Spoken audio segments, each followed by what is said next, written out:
Your phone goes off at 8:15 in the morning. The crew is on site. Something came up. They need a decision. You handle it. 20 minutes later, it goes off again. Different crew, different question. Then a customer calls with the change. Then a supplier needs a decision on an order. You spend the morning putting out fires you didn't start and never get to the work that actually moves the business forward. This is the trap of being the answer to every question. And it's not a people problem, it's a structure problem. Today we're going to talk about how to build a structure that gets you out of it. If your crew calls you for almost every decision, it's tempting to attribute that to the crew. They're not taking initiative. They're not thinking for themselves. They need too much hand-holding. But in most cases, the crew isn't the problem. The system is. If there is no documented work standard, the crew has to call to ask how to handle anything outside of the routine. If there are no defined decision-making boundaries, the crew calls because they're not sure what they're allowed to decide on their own. If there is no crew lead structure, every question goes to the top because there's no middle layer to catch it. You built the operation around your own judgment because in the beginning, your judgment was the only system that existed. The problem is the operation grew, but the system didn't. Now your judgment is still doing the work of a system it was never meant to replace permanently. You can't scale yourself. You can scale a structure, and the structure starts with defining what decisions belong where. The first thing to build is a decision framework. A clear, written answer to the question, who owns which decisions? Break it into 3 tiers. Tier 1 could be field decisions, things the crew lead can and should decide without calling anyone. Sequencing the work, adjusting the approach when a minor site condition changes, managing their crew's pace and breaks, customer questions about the work in progress that fall within the scope. These decisions should be resolved on site. If your crew lead is calling you for these, your work standard needs to be more specific. Tier 2, crew lead decisions with notification. Decisions the crew lead can make but should flag to the office afterward. Minor material substitutions within the same spec, small schedule adjustments that don't affect other jobs, customer requests that are clearly within the existing scope. The crew lead acts, then lets the office know what happened and why. Then Tier 3, escalate before acting. Decisions that require authorization before anything happens. Anything that affects price or scope. Any material substitution that changes the spec or cost. Any customer complaint that involves a warranty claim or potential dispute. Any safety concern. These come to you or the office before the crew proceeds. Write this down, share it with every crew lead, make it part of onboarding for every new hire who will eventually move into a leadership role. When the crew knows what they own, the questions stop. Not all of them, but most of them.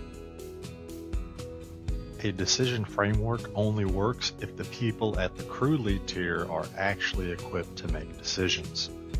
Appointing someone as crew lead without developing them is just giving a title to the most senior installer. That's not leadership, that's a label.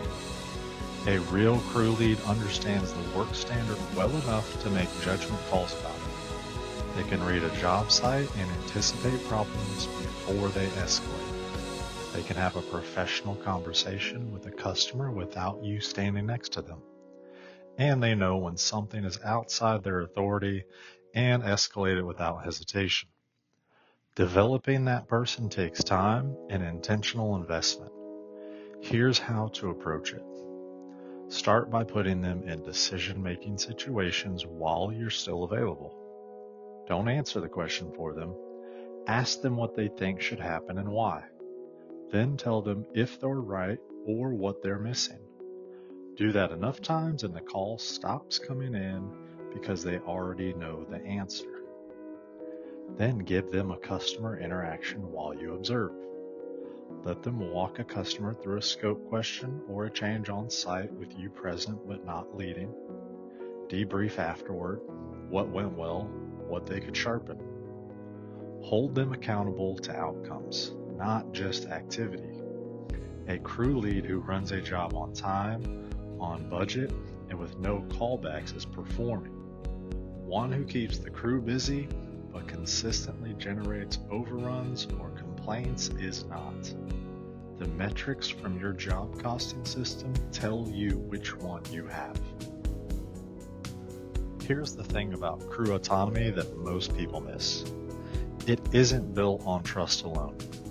It's built on systems that make the right decision obvious so the crew doesn't need to call to ask. The work standard we built in video 2 answers how the job should be done. A crew lead with a clear standard doesn't need to call to ask if something is right. They check it against the standard. The job document we built in video 6 answers what the scope is, what the customer agreed to, and what the special instructions are. A crew lead with access to that document doesn't need to call the office to get basic job information. The decision framework we built in this video answers what the crew lead can decide versus what needs to escalate. When the boundaries are clear, the calls stop.